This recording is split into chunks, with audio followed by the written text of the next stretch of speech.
આપણે અભ્યાસ કરીએ છીએ ધોરણ 11 વિષય બાયોલોજી ચેપ્ટર નંબર 16 પાચન અને અભિશોષણ. તો અહીંયા આપણે પાચનની જે પ્રક્રિયા હતી એ પ્રક્રિયા એ ટૉપિક છે પૂરો કર્યો, બરાબર. હવે એના અંત ભાગમાં એક નાનકડો મુદ્દો સમજવાનો છે કે જેટલા પણ આ પાચન માર્ગના અંગો છે, પાચન માર્ગના અંગો અથવા તો તમે એને કહી શકો છો જઠર આંતરીય અંગો, જઠર આંતરીય અંગો. તો આ બધાની સક્રિયતાનો આધાર શાના ઉપર રહેલો છે? તેના માટે આપણા શરીરમાં આવેલા ચોક્કસ તંત્રો જવાબદાર છે કે જે જઠર આંતરીય અંગોની સક્રિયતા છે એના માટે જવાબદાર છે. ક્યારે કોને કેટલું સક્રિય કરવું, ક્યારે કોને અવરોધવું, બરાબર. એટલે આ બધું નિયંત્રણમાં હોય છે. આ બધું કેવું હોય છે? નિયંત્રણમાં, બધા ઉપર કંટ્રોલ હોય છે. તો આ જે જઠર આંતરીય અંગો છે એની સક્રિયતાનો આધાર છે એ શાના ઉપર રહેલો છે? તો આપણા શરીરની અંદર બુકમાં આપેલું છે એ પ્રમાણે એક તો કુદરતી તંત્રો ઉપર રહેલું છે અને બીજું અંતઃસ્ત્રાવો ઉપર રહેલું છે. તેના માટે જવાબદાર છે અંતઃસ્ત્રાવી તંત્ર, બરાબર. કુદરતીથી અહીંયા મતલબ એ કાઢેલો છે કે ભાઈ ચેતાતંત્ર. કુદરતીથી મતલબ શું કાઢવાનું છે આપણે? ચેતાતંત્ર. એટલે આપણા પાચન માર્ગના અંગોની જે ક્રિયાશીલતા છે, જે સક્રિયતા છે એનો આધાર એટલે એની લગામ કોના હાથમાં છે? તો આ બે તંત્રોના હાથમાં છે, ચેતાતંત્ર અને અંતઃસ્ત્રાવી તંત્રોના હાથમાં છે, બરાબર. દાખલા તરીકે સમજી લો કે ભાઈ આપણે કોઈને ભાવતું ભોજનની કોઈ વાત કરે અથવા તો એ ભાવતું ભોજન આપણી આંખોની સામે હોય અથવા તો એની સ્મેલ આવતી હોય અથવા તો એને આપણે મુખ ગુહામાં મૂકીએ તો પાચક રસોનો સ્ત્રાવ ઉત્તેજિત થઈ જાય. કેવો થઈ જાય છે? ઉત્તેજિત થઈ જાય છે. તેના પાછળ કઈ મિકેનિઝમ જવાબદાર છે? તો એની પાછળ આ બધા તંત્રો કામ કરે છે. હજુ તો તમે ખોરાક મુખ ગુહામાં જ મૂક્યો છે, જઠરમાં ગયો નથી. તેમ છતાં જઠરમાંથી જઠર ગ્રંથિઓ છે એમાંથી જઠર રસનો સ્ત્રાવ ઉત્તેજિત થઈ જશે. આપણે નથી કહેતા ભાઈ પાણી વળી ગયું મોઢા, આપણે ભાવતું ભોજન હોય તો મોઢામાં પાણી વળે એનો મતલબ શું થયો? કે લાળ રસ શું થયો? સ્રવિત થયો. તો આવું થાય છે એમ. એટલે આ બધું થાય છે કા? આ બધું કઈ રીતે થઈ શકે છે? તો આના પાછળ આ પ્રકારની ક્રિયાવિધિઓ, ચેતાતંત્રની અને અંતઃસ્રાવી તંત્રની ક્રિયાવિધિઓ જવાબદાર છે. ખ્યાલ આવી ગયો? ઓકે, ચલો. ખોરાક ધીમે ધીમે જ્યારે આગળ વધે છે તો આપણા જે જઠર આંતરીય અંગો છે, સમજી લો કે જઠરની દિવાલનું એનું સંકોચન અને વિકોચન થાય. પછી આંતરડામાં જાય એટલે આંતરડાની દિવાલનું પણ સંકોચન અને વિકોચન થાય. તો એના માટે એ જે સંકોચન અને વિકોચન થતું હોય છે એના માટે કોણ જવાબદાર છે? તો એના માટે ઘણીવાર ત્યાં આવેલું હોય છે સ્થાનિક ચેતાતંત્ર. શું આવેલું હોય છે? સ્થાનિક ચેતાતંત્ર અથવા તો મધ્યસ્થ ચેતાતંત્ર. મધ્યસ્થ ચેતાતંત્ર એટલે પાચન અંગોની, એટલે કે જઠર આંતરીય જે અંગો છે એમના સંકોચન અને વિકોચનની જે ક્રિયાવિધિ છે એ ત્યાં રહેલા સ્થાનિક ચેતાતંત્ર અને મધ્યસ્થ ચેતાતંત્રને આભારી છે. એટલે ક્યારે કેટલું સંકોચન કરવું, ક્યારે બંધ કરી દેવું, ક્યારે ઝડપ કરવી, ક્યારે અવરોધવું સંકોચન, આ બધો આધાર શાના ઉપર રહેલો છે? એટલે આ બધું સંકોચન અને વિકોચન જે થાય છે અને એનું જે નિયંત્રણ થતું હોય છે આ બધું ત્યાં રહેલા સ્થાનિક ચેતાતંત્ર અને બીજું મધ્યસ્થ ચેતાતંત્ર ઉપર આધારિત છે. બોલો, ખ્યાલ આવી ગયો? ઓકે, ચલો. એના પછી અંતઃસ્ત્રાવી તંત્ર મુખ્યત્વે તમને ક્યાં કામમાં આવશે? તો અંતઃસ્ત્રાવી તંત્ર મુખ્યત્વે જે પાચક ગ્રંથિઓમાંથી પાચક રસોનો સ્ત્રાવ થાય છે, બરાબર, એ પાચક રસોના સ્ત્રાવનું નિયંત્રણ કરે છે. પાચક રસોના સ્ત્રાવનું નિયંત્રણ કરે છે અને એના માટે તમારા પાચન માર્ગની દિવાલના કોષોમાંથી અંતઃસ્ત્રાવોનો સ્ત્રાવ થાય છે. એટલે ક્યારે કયા પાચક રસનો સ્ત્રાવ ઉત્તેજિત કરવો, ક્યારે પાચક રસનો સ્ત્રાવ અવરોધી લેવો, બરાબર. એટલે આ બધું જે નિયંત્રણ છે એ શાના દ્વારા થાય છે? અંતઃસ્ત્રાવો દ્વારા થતું હોય છે. અને અંતઃસ્ત્રાવો ક્યાંથી સ્રવિત થાય છે? તમારા પાચન અંગોની દિવાલમાંથી જ સ્રવિત થાય છે. પણ છે અંતઃસ્ત્રાવો એટલે જવાના રુધિરમાં. ક્યાં જશે? રુધિરમાં જશે. અને રુધિરના માધ્યમ દ્વારા જે તે ગ્રંથિઓ સુધી પહોંચશે, જે તે અંગો સુધી પહોંચશે, અને અંગો છે એને કાં તો અવરોધશે કાં તો ઉત્તેજિત કરશે. શું કરવા માટે? પાચક રસોનો સ્ત્રાવ પ્રેરવા માટે કાં તો અવરોધવા માટે. ખ્યાલ આવી ગયો? એટલે ક્યારે પાચક રસનો સ્ત્રાવ બંધ કરવો, ક્યારે શરૂ કરવો, ક્યારે ઝડપ કરવી, બરાબર કે? તો આ બધું પણ નિયંત્રણમાં હોય છે, કંટ્રોલમાં હોય છે, અને આનો આધાર રહેલો છે અંતઃસ્રાવો ઉપર. એટલે આ પાચક રસોના સ્ત્રાવનું નિયંત્રણ, એની જે લગામ છે એ અંતઃસ્રાવી તંત્ર ઉપર આધારિત છે. બોલો, ઉતરી ગઈ મગજમાં વાત?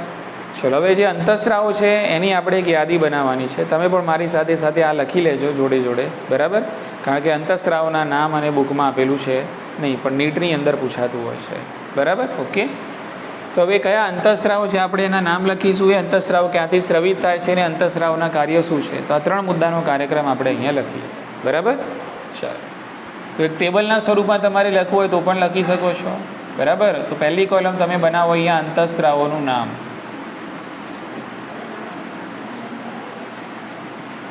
અંતઃસ્રાવ એટલું લખશો તો પણ ચાલશે. પછી અહીંયા લખશું આપણે સ્ત્રવણ સ્થાન, એટલે ક્યાંથી સ્ત્રવિત થાય છે એની વાત કરીશું. અને અહીંયા લખશું એનું કાર્ય, કે ભાઈ અંતઃસ્રાવ કયા કાર્ય સાથે સંકળાયેલ છે. તો સૌથી પહેલાં એક અંતઃસ્રાવનું અહીંયા નામ લખીએ, જેનું નામ છે ગેસ્ટ્રીન.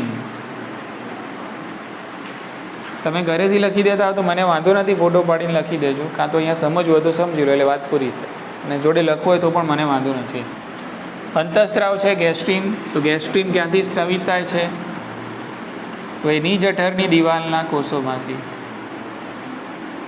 ની જઠરની દિવાલના કોષોમાંથી. એ કયા કોષો છે કદાચ પૂછાય તો લખી શકો છો, જી કોષો. ચોક્કસ પ્રકારના છે જી કોષો. તો ની જઠરની દિવાલના કોષોમાંથી ગેસ્ટ્રીનનો સ્ત્રાવ થાય છે. હવે ગેસ્ટ્રીન અંતઃસ્રાવ છે એટલે રુધિરમાં ભળશે. એનું કાર્ય શું છે? તો ગેસ્ટ્રીન છે જઠરનું સંકોચન પ્રેરે છે. જઠરનું સંકોચન પ્રેરે છે. જઠર ગ્રંથિઓને ઉત્તેજિત કરી જઠર રસનો સ્ત્રાવ પ્રેરે છે. જઠર ગ્રંથિઓને ઉત્તેજિત કરી જઠર રસનો સ્ત્રાવ પ્રેરે છે. સ્ત્રાવ પ્રેરે છે. ચલો, એના પછી બીજો અંતઃસ્રાવ છે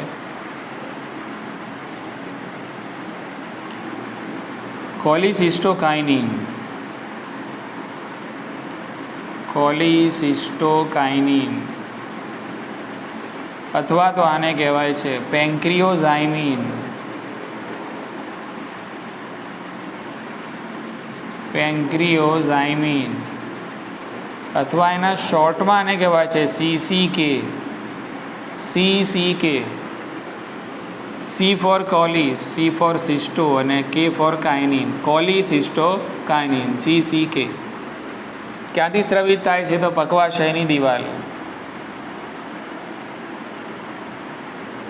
પક્વાશયની દિવાલમાંથી.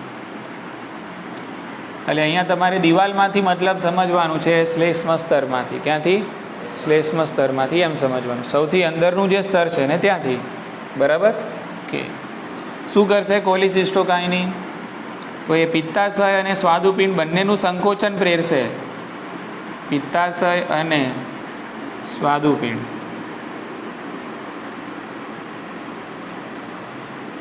સ્વાદુપિંડનું સંકોચન પ્રેરી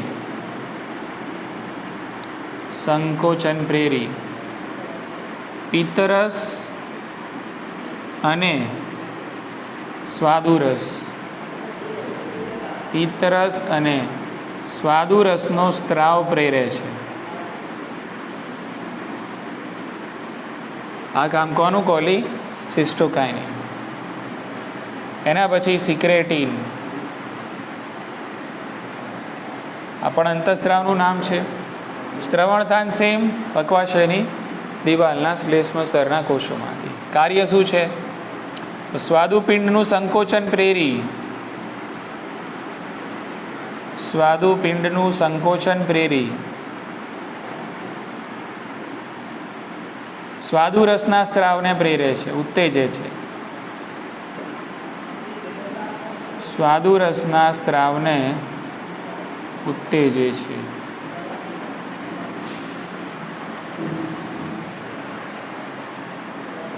એના પછી એન્ટેરોકાઇનિન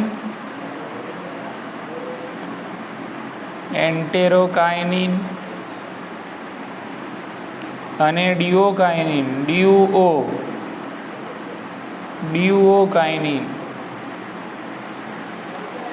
શ્રવણતાન સેમ.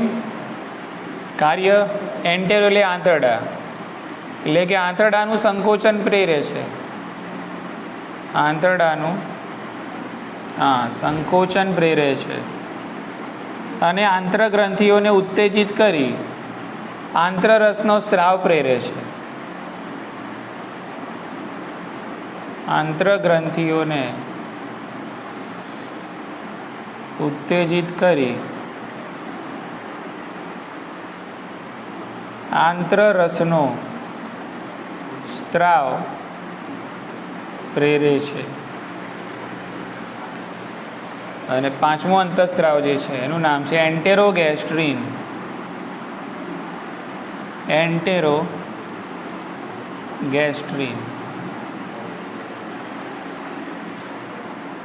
બીજું આનું નામ શોર્ટમાં આને જીઆઈપી પણ કહેવાય છે.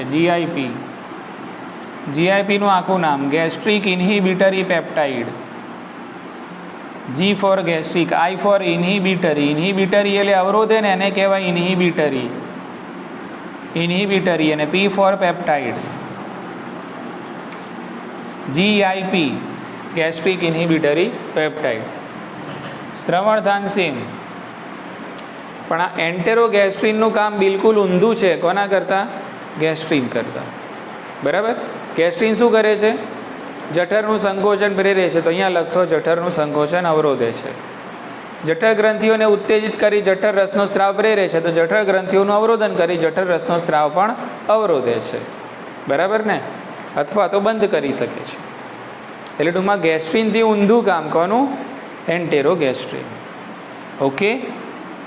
એટલે અહીંયા ખાલી હું લખું છું રિવર્સ ગેસ્ટ્રીન. શું લખું છું અહીંયા? તમારે રિવર્સ ગેસ્ટ્રીન નહીં લખવાનું, તમારે આનું ઊંધું અહીંયા લખી દેવાનું. બોલો, ખ્યાલ આવી ગયો ને? એટલે માની લો કે જઠર રસ છે એનો સ્ત્રાવ ખૂબ વધી ગયો હોય તો એને કંટ્રોલમાં તો કરવો પડે ને, બંધ કરવો પડે. તો એ વખતે શું સ્ત્રવિત થાય? પછી એન્ટેરોગેસ્ટ્રીન. બરાબર ને? અને એ પછી આ સ્ત્રાવને શું કરે? બસ હવે બંધ થઈ જાય, હવે જરૂર છે નહીં. ખ્યાલ આવી ગયો? એટલે ટૂંકમાં બધા પાચક રસોનો સ્ત્રાવ ક્યારે થવો, કેટલો થવો, ક્યારે બંધ કરવો, બરાબર, આ બધું જ આ અંતઃસ્ત્રાવો છે એ નિયંત્રિત કરતા હોય છે. એટલે આ અંતઃસ્ત્રાવોના નામ છે. આ બધા શું છે? અંતઃસ્ત્રાવ. એટલે આના પાછળ જવાબદાર છે, પાચક રસોના સ્ત્રાવના નિયંત્રણ પાછળ જવાબદાર છે અંતઃસ્ત્રાવી તંત્ર. બોલો, કોઈ ડાઉટ આમાં? ખ્યાલ આવી ગયો?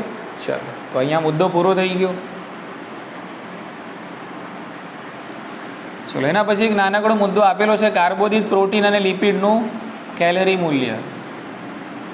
બહુ સરળ મુદ્દો છે, ધ્યાન રાખો, ફટાફટ પૂરો કરું. કાર્બોદિત, લિપિડ અને પ્રોટીનનું કેલરી મૂલ્ય.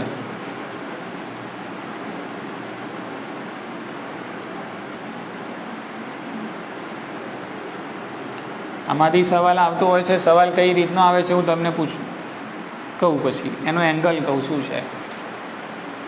મુદ્દો બહુ સરળ છે કે ભાઈ પ્રાણીઓમાંની જે શક્તિ છે, પ્રાણીઓમાંની શક્તિ હોય અથવા તો આપણે જે ખોરાક કહીએ છીએ, ખોરાકમાંથી પણ આપણે ખોરાક કેમ કહીએ છીએ? શક્તિ મેળવવા માટે જ કહીએ છીએ ને. પ્રાણીઓમાંથી જે શક્તિ મળતી હોય, ખોરાકમાંથી જે શક્તિ મળતી હોય, તો આ બધાનું જે માપન છે આપણે ઇનશોર્ટ કરીએ છીએ ઉષ્મા ઉર્જાના સ્વરૂપમાં. આ બધાનું માપન શાના સ્વરૂપમાં થાય છે? ઉષ્માના સ્વરૂપમાં. બરાબર કે? અને કોઈ પણ શક્તિ હોય તો એનું અંતિમ સ્વરૂપ કયું? શક્તિનું અંતિમ સ્વરૂપ. તો એ શક્તિનું અંતિમ સ્વરૂપ છે ઉષ્મા ઉર્જા. શું છે? ઉષ્મા ઉર્જા. ખ્યાલ આવી ગયો કે? અને આ ઉષ્મા ઉર્જા છે એનો એકમ કયો? તમે બધાએ જાણો છો, કેલરી અથવા તો જૂલમાં તમે એને દર્શાવો છો. શામાં દર્શાવો છો? કેલરી અથવા તો જૂલ. ખ્યાલ આવી ગયો? ચલો હવે 1 કેલરી એટલે શું એ નક્કી કરી લે કે ભાઈ 1 કેલરી એટલે શું. તો 1 કેલરી એટલે તમારી જોડે માની લો કે 1 ગ્રામ પાણી છે અને 1 ગ્રામ પાણીનું તાપમાન તમારે વધારવું છે 1 ડિગ્રી સેલ્સિયસ. 1 ગ્રામ પાણીનું તાપમાન કેટલું વધારવું છે? 1 ડિગ્રી સેલ્સિયસ વધારવા માટે જે ઉષ્મા વપરાય છે એને કહેવાય 1 કેલરી. શું કહેવાય? 1 કેલરી. તો 1 કેલરીની વ્યાખ્યા થઈ. 1 ગ્રામ પાણીનું તાપમાન કેટલું વધારવાનું? 1 અંશ સેલ્સિયસ, 1 ડિગ્રી સેલ્સિયસ વધારવા માટે વપરાતી ઉષ્મા એને કહેવાય 1 કેલરી. બરાબર કે તો આ કેલરીની વ્યાખ્યા અહીંયા યાદ રાખશું આપણે. પણ આ કેલરી બહુ નાનું મૂલ્ય કહેવાય છે એટલે દેહ ધર્મ વિદ્યાવિદો છે એ કેલરીની જગ્યા યુઝ કરે છે કિલો કેલરી. શું કરે છે? અથવા તો જૂલની જગ્યા યુઝ કરે છે કિલો જૂલ. કારણ કે કેલરી જૂલ એ નાના મૂલ્યો કહેવાય છે. બરાબર. એટલે દેહ ધર્મ વિદ્યાવિદો એની જગ્યા યુઝ કરે છે કિલો કેલરી અથવા તો કિલો જૂલ ઉષ્મા ઉર્જાના માપદંડ સ્વરૂપે. ખ્યાલ આવી ગયો? ચાલો હવે 1 કિલો કેલરી એટલે શું કહેવાય એમ? તો 1 ગ્રામ જેની જગ્યાએ તમે બધા જાણો છો જ્યાં કિલો શબ્દ આવે એટલે ગુણ્યા 1000 કરવા પડે. એટલે 1 ગ્રામ પાણી છે એની જગ્યાએ શું લઈએ? 1000 ગ્રામ પાણી. એનો મતલબ એમ કે 1 કિલો પાણી. તો 1 કિલો પાણીનું તાપમાન તમારે કેટલું વધારવાનું? 1 ડિગ્રી સેલ્સિયસ. વધારવા માટે જે ઉષ્મા ઉર્જાનો જથ્થો જરૂરી છે એને કહેવાય 1 કિલો કેલરી. 1 કેલરી એટલે 1 ગ્રામ પાણીનું 1 ડિગ્રી સેલ્સિયસ તાપમાન વધારવા માટે વપરાતી ઉષ્મા એને 1 કેલરી કહેવાય. અને 1 કિલો કેલરી એટલે 1000 ગ્રામ પાણી. 1 કિલોગ્રામ પાણીનું તાપમાન કેટલું? 1 અંશ સેલ્સિયસ. 1000 અંશ ના લખતા કેટલું? તાપમાન તો 1 અંશ સેલ્સિયસ જ વધારવાનું છે પણ કેટલા પાણીનું? 1000 ગ્રામ પાણીનું. એના માટે જે વપરાતી ઉષ્મા ઉર્જા છે એને 1 કિલો કેલરી કહેવાય છે. ખ્યાલ આવી ગયો? ઓકે ચલો હવે માની લો કે મારી જોડે છે 1 ગ્રામ ખોરાક. ખારેક નહીં હો, ખોરાક. તો 1 ગ્રામ ખોરાક છે અને 1 ગ્રામ ખોરાકને હું નાખું છું બોમ્બ કેલરી મીટરમાં. આ એક પ્રકારનું યંત્ર છે, એક પ્રકારનું મીટર છે, bomb calorimeter. Bomb calorimeter. 1 gram ખોરાકને મેં નાખ્યો બોમ્બ કેલરી મીટરમાં. બોમ્બ કેલરી મીટર શું છે? તો એમાં ઓક્સિજન ભરેલો હોય. એટલે આ છે ઓક્સિજન યુક્ત બંધ ધાતુની પેટી. ઓક્સિજન યુક્ત બંધ ધાતુની પેટી. એટલે ખોરાક આની અંદર નાખીશું. આમાં ઓક્સિજન ભરેલું છે એટલે ઓક્સિજનની મદદથી આ ખોરાકનું થશે દહન. શું થશે? દહન. અને દહન થવાના અંતે મને અહીંયા કંઈક મળશે ઉષ્મા ઉર્જા. શું મળશે? ઉષ્મા ઉર્જા. બરાબર ને? ઓકે. તો 1 ગ્રામ ખોરાકના બોમ્બ કેલરી મીટરની અંદર સંપૂર્ણ દહનથી જે મળતી ઉર્જા છે એને કુલ કેલરી અથવા તો કુલ ઉર્જા મૂલ્ય કહે છે. શું કહેવાય આને? કુલ કેલરી અથવા શું કહેશો તમે એને? કુલ ઉર્જા મૂલ્ય. એટલે આને કહેવાય કુલ કેલરી મૂલ્ય અથવા કુલ ઉર્જા મૂલ્ય. બોલો સમજાયું? એટલે વ્યાખ્યા આની આપવાની છે તમારે કે ભાઈ કુલ કેલરી મૂલ્ય અને કુલ ઉર્જા મૂલ્ય એટલે શું? તો 1 ગ્રામ ખોરાકને બોમ્બ કેલોરી મીટરમાં સંપૂર્ણ દહન કરવાથી મળતી જે ઉષ્મા છે એને કહેવાય કુલ કેલરી મૂલ્ય અથવા તો કુલ ઉર્જા મૂલ્ય. બોમ્બ કેલરી મીટર શું છે? તો બોમ્બ કેલોરી મીટર જે છે એ ઓક્સિજન યુક્ત ધાતુની બંધ પેટી છે. પટ્ટી નથી. શું છે? પેટી છે. યાદ રાખજો. બરાબર? ઓકે. તો આ થયું કુલ કેલરી મૂલ્ય અથવા તો કુલ ઉર્જા મૂલ્ય. ઓકે. પણ વાસ્તવિક મૂલ્ય કંઈક અલગ હોય. આ તો આપણે નાખ્યું બોમ્બ કેલરી મીટરમાં પણ દાખલા તરીકે 1 ગ્રામ ખોરાક આપણે ખાઈએ, 1 ગ્રામ ખોરાક ખાઈએ અને 1 ગ્રામ ખોરાકના દહન માટે જે વપરાતી ઉષ્મા છે એને કહેવાય વાસ્તવિક. શું કહેવાય? વાસ્તવિક. એટલે એને કહેવાય દેહ ધાર્મિક ઉર્જા. એને શું કહેવાય? દેહ ધાર્મિક ઉર્જા. તો દેહ ધાર્મિક ઉર્જાનું મૂલ્ય અલગ હોય થોડુંક. દેહ ધાર્મિક ઉર્જા. દેહ ધાર્મિક ઉર્જા એટલે શું? કે ભાઈ 1 ગ્રામ ખોરાકના વાસ્તવિક દહનથી વાસ્તવિક દહન માટે વપરાતી વાસ્તવિક દહન માટે વપરાતી ઉષ્માને દેહધાર્મિક ઉર્જા કહે છે. આ તો તમે બોમ્બ કેલરી મીટરમાં નાખીને જે ઉર્જા મેળવી, બરાબર, એને કહેવાય કુલ કેલરી મૂલ્ય અથવા તો કુલ ઉર્જા મૂલ્ય. પણ 1 ગ્રામ ખોરાક તમે ખાશો તો તમને કેટલી ઉર્જા મળશે અથવા તો એના દહન માટે કેટલી ઉષ્મા વપરાશે, એને કહેવાય દેહધાર્મિક ઉર્જા. એટલે દેહધાર્મિક ઉર્જાનું મૂલ્ય અને કુલ ઉર્જાનું મૂલ્ય થોડું ઘણું અલગ હોય, થોડો ડિફરન્સ 19-20. ખ્યાલ આવી ગયો? ઓકે, ચલો હવે માની લો કે મારી જોડે છે 1 ગ્રામ કાર્બોદિત. શું છે મારી જોડે?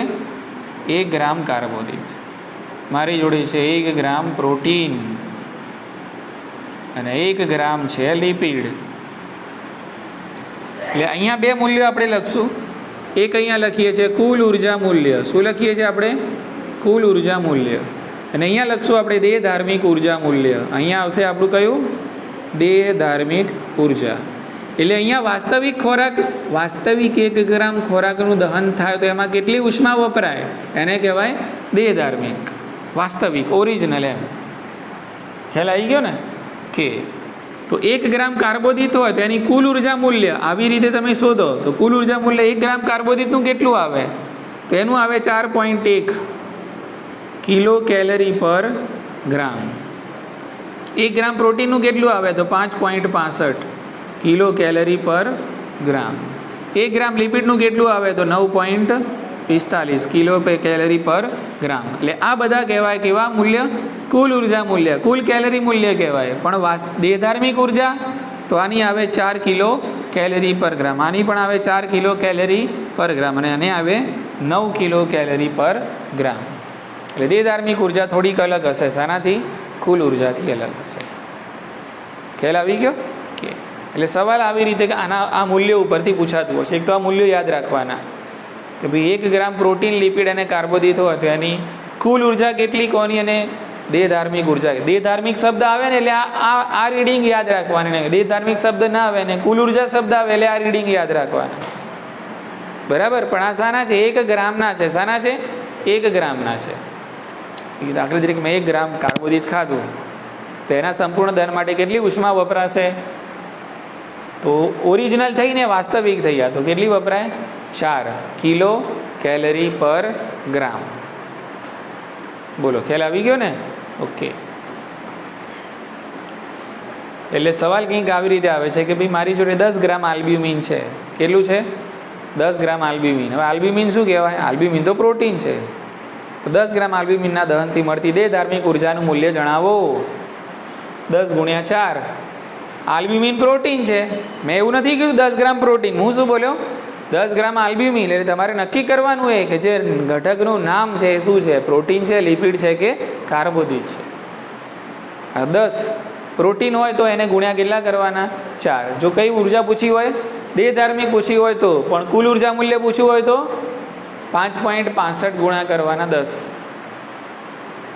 ઉતરે છે મગજમાં વાત? એટલે 10 ગ્રામ આલ્બ્યુમિનનું દેહધાર્મિક ઉર્જા મૂલ્ય કેટલું? 10 × 4 40 કિલો કેલરી પર ગ્રામ. પર 10 ગ્રામ થાય. પર 10 ગ્રામ. ઉતરી મગજમાં વાત? ઓકે.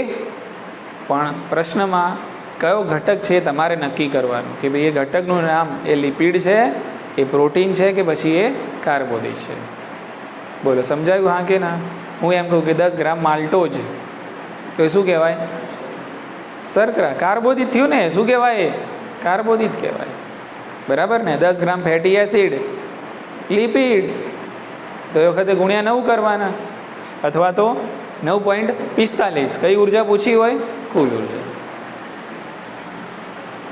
બોલો, ખબર પડી ગઈ? ઓકે. તો અહીંયા આપણે 2 મુદ્દા પૂરા કર્યા. તો અહીંયા ઓવરઓલ પાચનની પ્રક્રિયાઓ બધી પૂરી થઈ ગઈ આપણે.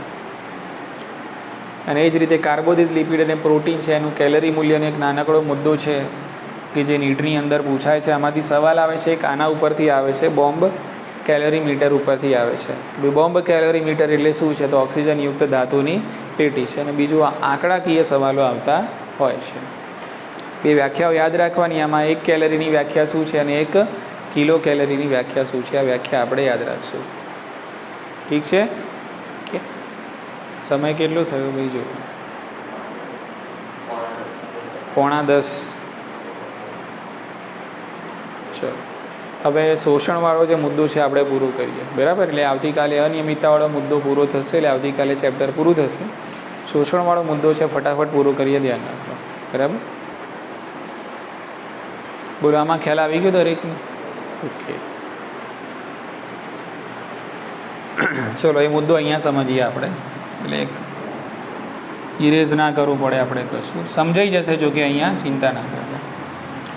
ચલો હવે છે અભિશોષણ. પાચન પૂરું થઈ ગયું, હવે શું કરવાનું તમારે? અભિશોષણ. ફટાફટ મુદ્દો પૂરો કરું છું, ધ્યાન રાખો. તો પહેલાં અભિશોષણની વ્યાખ્યા ધ્યાન સમજવું આપણે કે અભિશોષણ એટલે શું. તો અભિશોષણ એટલે તમારું જે પાચન થઈ ગયું ને પાચનની જે અંતિમ નિપજો છે, પાચનની અંતિમ નિપજો કઈ? છેલ્લે જે થયું ને આંત્રરસમાં પાચન થયું ને અંતિમ નિપજો કહેવાય પાચનની. Glucose, fructose, galactose, fatty acid, glycerol, nitrogen base, pentose શર્કરા, ફોસ્ફોરિક એસિડ, એમિનો એસિડ, તો આ બધી શું કહેવાય? અંતિમ નિપજો. એટલે અભિશોષણ એટલે શું? તો અભિશોષણ એટલે કે પાચનની અંતિમ નિપજો. પાચનની અંતિમ નિપજો. પાચનની અંતિમ નિપજો એ જશે તમારા આંતરડાના શ્લેષ્મ સ્તરમાં. આંતરડાના શ્લેષ્મ સ્તર. અને આંતરડાના શ્લેષ્મ સ્તરમાંથી આ અંતિમ નિપજો જવાની રુધિરમાં અથવા તો જશે લસિકામાં. તો આ પાચનની અંતિમ નિપજોનો રુધિરમાં અથવા તો લસિકામાં આંતરડાના શ્લેષ્મ સ્તર દ્વારા જે પ્રવેશ થાય છે એને કહેવાય અભિશોષણ. બોલો સમજી ગયા ને? એટલે તમે પાચન શાના માટે કર્યું હતું? શોષણ કરવા માટે. શોષણનો મતલબ શું કે જે તે વસ્તુ ક્યાં જવી જોઈએ? રુધિરમાં જતી રહે અથવા તો લસિકામાં જતી રહે, તો એને કહેવાય શોષણ થઈ ગયું. એમ ખ્યાલ આવી ગયો? વ્યાખ્યા ક્લિયર? ચલો હવે આ જે અભિશોષણ છે એના માટે કઈ કઈ પ્રક્રિયાઓ જવાબદાર છે? તો ખોરાકની અંદર રહેલા જે ઘટકો છે એનું અભિશોષણ મુખ્યત્વે 3 પ્રક્રિયાઓથી થાય છે. એક જે વહન છે એને કહેવાય સક્રિય વહન, બીજું છે એને નિષ્ક્રિય કહીશું, અને ત્રીજું છે એને સાનુકૂલિત કહીશું.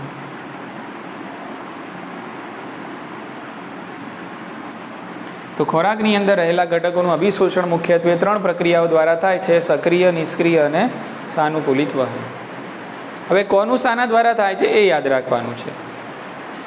બરાબર, સમજી લઈએ પહેલાં આપણે નિષ્ક્રિય વહન. તો નિષ્ક્રિય વહનની અંદર એક પ્રક્રિયા આવે છે સાદું પ્રસરણ. સાદું પ્રસરણ એક નિષ્ક્રિય પ્રકારનું જ વહન છે. નિષ્ક્રિય વહન એટલે એવું વહન કે જેમાં શક્તિની જરૂર પડે નહીં. અણુઓના વહન કરવા માટે શક્તિની જરૂર પડે નહીં. ખ્યાલ આવી ગયો? અને અણુઓનું વહન છે સંકેન્દ્રણ ઢોળાંશની દિશામાં થાય. એટલે અહીંયા અણુઓનું વહન છે સંકેન્દ્રણ ઢોળાંશ ઉપર આધાર રાખે છે. પણ અહીંયા શક્તિ ના વપરાય. એમ તમારે ઢાળ ઉતરવો હોય તો શક્તિ વપરાય? રગડે જ જાવ ને સીધે. ઢાળ ચડવો હોય તો શક્તિ વપરાય. એટલે ઢાળ ચડવો હોય તો સક્રિય વહન થાય. કયું થાય? હા. અને ઢાળ ઉતરો તો નિષ્ક્રિય વહન. એટલે નિષ્ક્રિય વહનમાં સાદું પ્રસરણ એક પ્રક્રિયા છે કે સાદું પ્રસરણ એક નિષ્ક્રિય પ્રકારનું જ વહન છે. તો આ સાદા પ્રસરણથી શાનું વહન થાય છે? તો કેટલાક ગ્લુકોઝ જેવા મોનોસેકેરાઇડ, કેટલાક ગ્લુકોઝ જેવા મોનોસેકેરાઇડ, એ જ રીતે એમિનો એસિડ અને એ જ રીતે ક્લોરાઇડ આયન્સ. તો આનું વહન શાનાથી થશે? સાદા પ્રસરણથી થશે, જેમાં શક્તિની જરૂરિયાત રહેતી નથી. સમજાય છે? ઓકે. અને આમનું વહન છે સંકેન્દ્રણ ઢોળાંશ ઉપર આધાર રાખે છે. એટલે વધુ સંકેન્દ્રણવાળા વિસ્તારથી ક્યાં જશે? ઓછા સંકેન્દ્રણવાળા વિસ્તાર તરફ જશે. આને કહેવાય સંકેન્દ્રણ ઢોળાંશની દિશા. શું કહેવાય? હું એમ બોલું સંકેન્દ્રણ ઢોળાંશની વિરુદ્ધ દિશા, તો ઓછા સંકેન્દ્રણથી ક્યાં આવવાનું? વધુ સંકેન્દ્રણ તરફ આવવાનું, એને કહેવાય સંકેન્દ્રણ ઢોળાંશની વિરુદ્ધ દિશા. અને આવું વહન શામાં થશે? સક્રિયમાં થશે, જેમાં શક્તિની જરૂરિયાત પડશે. આમાં શક્તિની જરૂરિયાત હોતી નથી. ચલો, એના પછી સાનુકૂલિત વહન છે. તો સાનુકૂલિત વહનમાં આપણે જરૂર પડે છે પ્રોટીનના વાહકોની. પ્રોટીનના વાહકો એટલે પ્રોટીનના વાહકો દ્વારા થતું વહન એટલે કે સાનુકૂલિત વહન. એટલે પ્રોટીનનો વાહક છે, એની સાથે તમારો અણુ જોડાઈ જાય છે અને આ પ્રોટીનનો વાહક આમ કોષની અંદર આમ ફરીને કોષની અંદર આ અણુને મુક્ત કરે છે. એટલે વચ્ચે શું આવ્યો? પ્રોટીનનો વાહક. એટલે પ્રોટીનના વાહક એ ફેસિલિટી આપી, સાનુકૂળતા પૂરી પાડી. શું પૂરી પાડી? સાનુકૂળતા પૂરી પાડી. અને એના કારણે એ અણુનું શું થઈ ગયું? વહન. એટલે પ્રોટીનના વાહકો દ્વારા વહન જે થાય છે એને આપણે સાનુકૂલિત વહન કહીએ છીએ. તો સાનુકૂલિત વહન છે એ શાનું થાય છે? તો ગ્લુકોઝ અને એમિનો એસિડ એની અંદર નામ આવે છે, બરાબર? એટલે એકલા ગ્લુકોઝ અને એમિનો એસિડ. ક્લિયર? કે ચલો, એના પછી આપણે વાત કરીએ પાણીની. વાત કરી લઈએ તો પાણી માટે જવાબદાર છે આશ્રુતિની પ્રક્રિયા. આ એક જ પ્રક્રિયા છે કે જે પાણીના વહન માટે અને શોષણ માટે જવાબદાર છે. કઈ? આશ્રુતિ. ખ્યાલ આવી ગયો? અને આશ્રુતિ ઢોળાંશ ઉપર કાર્ય કરે છે. પાણી પણ જ્યાં પાણીનું સંકેન્દ્રણ વધારે હોય ત્યાંથી પાણી ક્યાં જાય? જ્યાં એનું સંકેન્દ્રણ ઓછું હોય ત્યાં. જ્યાં પાણી વધારે હોય ત્યાંથી પાણી ક્યાં જાય? જ્યાં પાણી ઓછું હોય ત્યાં જાય. બસ, બરાબર? એટલે આશ્રુતિમાં, એટલે આશ્રુતિ પ્રક્રિયાનું નામ છે, બરાબર? અને આશ્રુતિના સિદ્ધાંત પ્રમાણે પાણીનું વહન થશે અને શોષણ પણ થશે, બરાબર? અને એના માટે જવાબદાર છે આશ્રુતિ ઢોળાંશ. આટલી ખબર પડી? ચલો, સક્રિય વહન કોને કહીશું? તો સક્રિય વહન એવું છે કે જેમાં શક્તિની જરૂર પડે અને સક્રિય વહન સંકેન્દ્રણ ઢોળાંશની વિરુદ્ધ દિશામાં થાય. સક્રિય વહન કેવું થશે? સંકેન્દ્રણ ઢોળાંશની વિરુદ્ધ દિશામાં. વિરુદ્ધ દિશામાં એટલે ઓછા સંકેન્દ્રણવાળા વિસ્તારથી વધારે સંકેન્દ્રણવાળા વિસ્તાર તરફ, બરાબર? ઓકે. તો આ રીતે કોનું સક્રિય વહન થઈ શકે છે? તો ગ્લુકોઝનું થઈ શકે છે, એમિનો એસિડનું થઈ શકે છે અને સોડિયમ જેવા જે ઇલેક્ટ્રોલાઇટ છે એનું સક્રિય રીતે વહન થતું હોય છે. એટલે ખબર એ પડી કે ભાઈ ગ્લુકોઝ અને એમિનો એસિડ તો એવા છે કે જેનું બધી પ્રક્રિયાઓથી વહન થાય છે. નિષ્ક્રિય પણ થાય છે, સક્રિય પણ થાય છે અને સાનુકૂલિત પણ થાય છે. ખ્યાલ આવી ગયો? કે પણ ક્લોરાઇડ આયનોનું નિષ્ક્રિય, સોડિયમ આયનોનું સક્રિય. આપણી જે રીતે બુકમાં માહિતી આપેલી છે એ પ્રમાણે. ડિટેલમાં તો ઘણી બધી વાતો છે, બરાબર? પણ આપણે ટુ ધ પોઈન્ટ જઈએ છીએ. ક્લિયર? ઓકે. ચાલો, તો અહીંયા શોષણ થઈ ગયું. જો એમિનો એસિડ એટલે કે પ્રોટીનનું થઈ ગયું, ક્ષારોનું થઈ ગયું, ગ્લુકોઝ એટલે કાર્બોદિતનું થઈ ગયું, પાણીનું થઈ ગયું, લિપિડ બાકી રહ્યું. શું બાકી રહ્યું? લિપિડ, બરાબર? ઓકે. તો લિપિડનું શોષણ છે સમજવાનો પ્રયત્ન કરીએ આપણે. અહીંયા સમજીએ. લિપિડ. તો લિપિડનું પાચન થયું એટલે લિપિડમાંથી તમને મળ્યા શું? ફેટી એસિડ અને ગ્લિસરોલ. ફેટી એસિડ મળ્યું અને તમને મળ્યા ગ્લિસરોલ. તો આ ફેટી એસિડ અને ગ્લિસરોલ આ બંને પાણીમાં અદ્રાવ્ય છે. કેવા છે? પાણીમાં અદ્રાવ્ય. કેટલીક બુકમાં એવું પણ લખેલું છે કે ફેટી એસિડ તો અદ્રાવ્ય છે પણ ગ્લિસરોલ દ્રાવ્ય છે. ગ્લિસરોલ કેવું છે? દ્રાવ્ય છે. પણ આપણી બુકમાં લખેલું છે એ પ્રમાણે ફેટી એસિડ અને ગ્લિસરોલ પાણીમાં અદ્રાવ્ય છે. આ બધા ઘટકો જે છે એ પાણીમાં દ્રાવ્ય છે, એ તો રુધિરમાં શોષાઈ જશે, સીધા ડાયરેક્ટ રુધિરમાં જતા રહેશે. પણ આ પાણીમાં દ્રાવ્ય છે એટલે સીધા રુધિરમાં પહેલાં જશે નહીં. એટલે ફેટી એસિડ અને ગ્લિસરોલ પાણીમાં દ્રાવ્ય છે. એટલે પાણીમાં દ્રાવ્ય હોવાથી એ નાના નાના બિંદુઓમાં સંમિલિત થાય છે. પહેલાં શું થશે? નાના બિંદુઓમાં સંમિલિત અથવા તો નાના બિંદુઓ સાથે સંમિલિત થાય છે, બરાબર? અને આ સંમિલન જે થયું એને મિસેલ્સ કહેવાય છે. મિસેલ્સ. શું કહેવાય એને? મિસેલ્સ. બરાબર. અને પછી એ જશે આંતરડાના શ્લેષ્મ સ્તરના કોષોમાં. આંતરડાના શ્લેષ્મ સ્તરના કોષોમાં.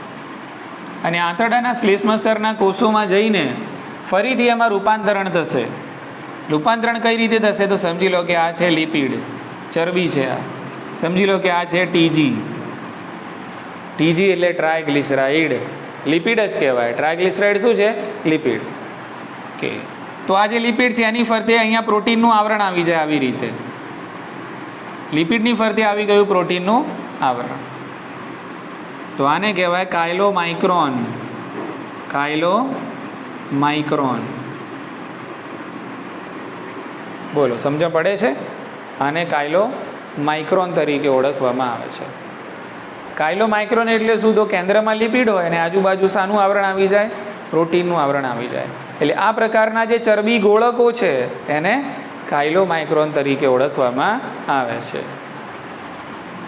કેન્દ્રમાં લિપિડ છે, આજુબાજુ પ્રોટીન છે, તો આને તમે લિપોપ્રોટીન પણ કહી શકો છો. આને શું કહેવાય? લિપોપ્રોટીન. એટલે લિપિડ અને પ્રોટીનનું મિશ્રણ એટલે કે લિપોપ્રોટીન. એટલે કાયલોમાઇક્રોન એક પ્રકારનો શું છે? તો એક પ્રકારનો લિપોપ્રોટીન છે. હજુ તમે આંતરડાના શ્લેષ્મ સ્તરના કોષમાં જ છો. હજુ ક્યાં છો? હજુ તમે રુધિરમાં ગયા નથી. બોલો, સમજી ગયા? હા કે ના? હજુ આપણે શોષાયા નથી. હજુ તો બધા રૂપાંતરણ ચાલે છે. પહેલું રૂપાંતરણ શું થયું? ફેટી એસિડ અને ગ્લિસરોલ જે હતા, બરાબર, એમણે પહેલાં શું બનાવ્યા? નાના બિંદુઓ સાથે સંમિલિત થઈ ગયા અને મિસેલ્સ બનાવ્યા. અને એ બધા ક્યાં ગયા? પછી આંતરડાના શ્લેષ્મ સ્તરના કોષોમાં ગયા, રુધિરમાં નથી ગયા હજી. અને કોષોમાં શું થયું? પછી એમની ફરતે પ્રોટીનનું આવરણ આવી ગયું અને ચરબીના ગોળકોમાં ફેરવાઈ ગયા. જેને તમે શું નામ આપ્યું? કાયલોમાઇક્રોન, જેને લિપોપ્રોટીન પણ કહેવાય છે. એટલે કાયલોમાઇક્રોન એક પ્રકારના લિપોપ્રોટીન છે. ખ્યાલ આવી ગયો? અચ્છા, એના પછી આ કાયલોમાઇક્રોન ક્યાં જશે? તો આપણે જોઈ ગયા આ રીતે હોય છે, રસાંકોરો આંગળીઓ જેવા, પ્રવર્ધો જેવા, બરાબર ને? કે હવે આ રસાંકોરોની દિવાલમાં કોષો આવેલા છે જેને તમે કહી શકો છો આંતરડાના શ્લેષ્મ સ્તરના કોષો. એટલે આ કાયલોમાઇક્રોન તમારા અત્યારે હાલ અહીંયા છે. આ કાયલોમાઇક્રોન છે. આ કોષોની અંદર શું બન્યા તમે? કાયલોમાઇક્રોન. સમજાયું? હા કે ના? હવે આ રસાંકુરોમાં હોય છે એક મોટી લસિકા વાહિની, આપણે ભણી ગયા. અને આ લસિકા વાહિનીનું નામ છે પયસ્વિની. શું નામ છે? પયસ્વિની. તો હવે આ કાયલોમાઇક્રોનના શ્લેષ્મ સ્તરના કોષોમાંથી સીધા જવાના આ પયસ્વિની નામની લસિકા વાહિનીમાં. એટલે આ કાયલોમાઇક્રોન હવે ક્યાં આવી ગયા? લસિકા વાહિનીમાં શોષાઈ ગયા. બોલો, ખ્યાલ આવી ગયો? અને પછી લસિકા વાહિનીમાંથી જશે રુધિરના પ્રવાહમાં. પછી ક્યાં જશે? રુધિરના પ્રવાહમાં. લસિકા વાહિનીમાંથી પછી જશે રુધિરના પ્રવાહમાં. એટલે આ થયું કહેવાય લિપિડનું શોષણ. આને શું કહેવાય? લિપિડનું શોષણ. એટલે લિપિડનું શોષણ થોડું કોમ્પ્લિકેટેડ છે. એટલે ખબર એ પડી કે બીજા બધા ઘટકો જે છે એ શોષણ થતાં પહેલાં રૂપાંતરિત નથી થતા, પણ લિપિડના જે ઘટકો છે એ શોષણ થતાં પહેલાં શું થાય છે? રૂપાંતરિત થાય છે. સીધા શોષાતા નથી અને રૂપાંતરિત થઈને પછી શોષાય છે. અને સીધા રુધિરમાં નથી જતા, પહેલાં ક્યાં જાય છે? લસિકા વાહિનીમાં જાય છે. કઈ લસિકા વાહિની? તો રસાંકુરોમાં આવેલી પયસ્વિની, એમાં થાય. એટલે લિપિડનું શોષણ શામાં થાય? રુધિરમાં કે લસિકામાં? લસિકામાં થાય. અને લસિકામાંથી પછી જાય રુધિરમાં. બોલો, ખ્યાલ આવી ગયો ને? સમજ પડી ગઈ? ઓકે. એટલે આના ઉપરથી ઘણા બધા કોન્સેપ્ચ્યુઅલ સવાલ આવતા હોય છે કે ભાઈ લિપિડ, પ્રોટીન, કાર્બોદિત અને ન્યુક્લિક એસિડ, આ બધામાંથી કયો એવો ઘટક છે કે જે અભિશોષિત થતાં પહેલાં રૂપાંતરિત થાય છે? લિપિડ. અભિશોષિત થતાં પહેલાં શું થયો? કન્વર્ટ થયો, રૂપાંતરિત થયો. થયું ને રૂપાંતરણ? પહેલાં મિસેલ્સ બન્યું, પછી શું બન્યું? કાયલોમાઇક્રોન બન્યું. એટલે રૂપાંતરણ થયું, પછી શોષણ થયું. એટલે લિપિડ એવા ઘટકો છે કે જે અભિશોષિત થતાં પહેલાં કેવા થાય છે? રૂપાંતરિત થાય છે. અને એમનું શોષણ રુધિરમાં ડાયરેક્ટ નથી થતું, પહેલાં લસિકામાં થાય અને પછી જાય લસિકા દ્વારા, પછી ક્યાં જાય? રુધિરમાં જાય. આલી ખબર પડી? ઓકે. અને એક બીજો સવાલ આમાંથી આવે છે કે હા, કે લિપિડનું શોષણ કયા સ્વરૂપમાં થાય છે? એટલે આપણે ફેટી એસિડ અને ગ્લિસરોલ ના લખવાય, કારણ કે જેનું શોષણ થયું, જે લસિકા વાહિનીમાં ગયું, એ તો કોણ ગયું? કાયલોમાઇક્રોન ગયું. એટલે લિપિડનું શોષણ ફેટી એસિડ અને ગ્લિસરોલના સ્વરૂપમાં થાય છે? ના, લિપિડનું શોષણ શાના સ્વરૂપમાં થાય છે? કાયલોમાઇક્રોનના સ્વરૂપમાં થાય છે. આ યાદ રાખવાનું. કારણ કે ફેટી એસિડ અને ગ્લિસરોલ તો રૂપાંતરિત થયા અને છેલ્લે શું બન્યા? કાયલોમાઇક્રોન. એટલે શોષણ તો કાયલોમાઇક્રોનનું થયું. એટલે લિપિડનું શોષણ કાયલોમાઇક્રોનના સ્વરૂપમાં થાય છે. બરાબર. કાયલોમાઇક્રોન શું છે? તો એક પ્રકારના ચરબીના ગોળકો છે કે જેમની ફરતે આવેલું હોય છે પ્રોટીનનું આવરણ. ક્લિયર છે? ઓકે, ચલો આના પછી મુદ્દો આપેલો છે કોષ્ટક. કોષ્ટકની અંદર તમને કીધું છે, એ કોષ્ટક હું બોલી જાઉં છું, ફક્ત તમારે ધ્યાન રાખવાનું છે કોષ્ટકની અંદર. અહીંયા એનું ચિત્રામણું નહીં કરું. બરાબર, ફટાફટ વાત પૂરી કરીએ. અગત્યનું છે એની નીચે હું તમને કહીશ કે અંડરલાઈન કરો. એટલે એના પછીનો જે કોષ્ટકવાળો મુદ્દો છે એની અંદર આપણને સમજાવવામાં આવ્યું છે કે ભાઈ અભિશોષણ માટે અલગ અલગ અંગો જવાબદાર છે. એમ કે ભાઈ શોષણ ક્યાં થાય છે? તો મુખ ગુહામાં થાય છે. તો હા, નાના આંતરડામાં બી થાય છે, જઠરમાં પણ થાય છે અને મોટા આંતરડામાં પણ થાય છે. બધા અંગોની અંદર શું થાય છે? શોષણ થાય છે. બરાબર. મુખ ગુહામાં પણ થશે, જઠરમાં પણ થશે, નાના આંતરડામાં પણ થશે અને મોટા આંતરડામાં પણ શોષણ થાય છે. પણ સૌથી વધારે શોષણ ક્યાં થાય છે? તો નાના આંતરડામાં થાય છે. મુખ્યત્વે શોષણ નાના આંતરડામાં થતું હોય છે. નાના આંતરડામાં મુખ્યત્વે સૌથી વધારે શોષણ ક્યાં થાય છે? તો શેષાંત્રમાં. કારણ કે નાના આંતરડાના 3 ભાગ છે: પક્વાશય, મધ્યાંત્ર અને શેષાંત્ર. પક્વાશયમાં મુખ્યત્વે પાચન થાય. બરાબર. એટલે P4P યાદ રાખવાનું. પક્વાશયમાં મુખ્યત્વે પાચન અને શેષાંત્રમાં મુખ્યત્વે શોષણ. એટલે સ ફોર શ યાદ રાખવાનું. સમજાયું? હા કે ના? ખબર પડી ગઈ? કોષ્ટકમાં આપેલું છે કે ભાઈ કોનું ક્યાં શોષણ થાય છે. તો પહેલો મુદ્દો આપેલો છે મુખ ગુહા. બરાબર. તો મુખ ગુહામાં કેટલીક ઔષધોનું શોષણ થતું હોય છે. કેટલીક દવાઓ એવી હોય છે આપણે જીભની નીચે મૂકીએ છીએ અને જીભની નીચે જીભના શ્લેષ્મ સ્તરના કોષોના સંપર્કમાં આવશે અને ત્યાં દવાનું સોલ્યુશન બની જાય. લાળ રસ સાથે મિક્સ થાય. દવા કોની સાથે? લાળ રસ. એટલે તરત સોલ્યુશન બનીને સીધી ત્યાં આવેલી રુધિર કેશિકાઓમાં ભળી જાય. ઉતરે છે મગજમાં વાત? એટલે સીધી દવા ક્યાં જતી રહી? રુધિર કેશિકાઓમાં ગઈ. એટલે શું થઈ ગયું? શોષણ. શું થયું? કોઈ પણ વસ્તુ રુધિરમાં પ્રવેશે અથવા તો લસિકામાં પ્રવેશે તો એનું થઈ ગયું કહેવાય શોષણ. જ્યાં સુધી રુધિરમાં અને લસિકામાં ના જાય તો એનું શોષણ થયું કહેવાય નહીં. એટલે મુખ ગુહામાં શાનું શોષણ થઈ શકે છે? તો કેટલીક ઔષધોનું શોષણ થઈ શકે છે. ચલો એના પછી જઠર. જઠરનો મુદ્દો બહુ જ આઈએમપી છે. જઠરમાં કયા પદાર્થોનું શોષણ થાય છે? તો પાણી, સરળ શર્કરાઓ અને આલ્કોહોલ. આલ્કોહોલવાળો મુદ્દો બહુ અગત્યનો છે, નીટ માટે યાદ રાખજો. આલ્કોહોલ પૂછાય છે કે ભાઈ આલ્કોહોલનું શોષણ નીચેનામાંથી કયા અંગમાંથી થાય છે? તો જઠર. તો જઠરમાંથી શાનું શોષણ થશે? પાણી, સરળ શર્કરાઓ અને આલ્કોહોલ. તો આલ્કોહોલવાળો મુદ્દો બહુ જ આઈએમપી છે. ચલો એના પછી નાનું આંતરડું. તો નાનું આંતરડું તો ઓલ ઇન વન, બધાનું શોષણ થશે. નાના આંતરડામાં બધાનું શોષણ થશે. બધા જ ઘટકોનું શોષણ શામાંથી થશે? નાના આંતરડામાંથી થાય છે. એટલે એ અલગથી યાદ રાખવાની જરૂર છે નહીં. બધા જ ઘટકોનું શોષણ, lipid, protein, carbohydrate, nucleic acid, બધું જ, દવાઓ, આ બધું શામાંથી શોષિત થઈ શકાય છે? નાના આંતરડામાંથી શોષિત થાય છે. પછી મોટું આંતરડું. તો મોટા આંતરડાની અંદર ઓલરેડી આપણે ભણી ગયા પાણી, ખનિજ ક્ષારો અને ઔષધો. ખ્યાલ આવી ગયો? તો પાણી, ખનિજ ક્ષારો અને ઔષધોનું શોષણ મોટા આંતરડામાંથી થાય છે.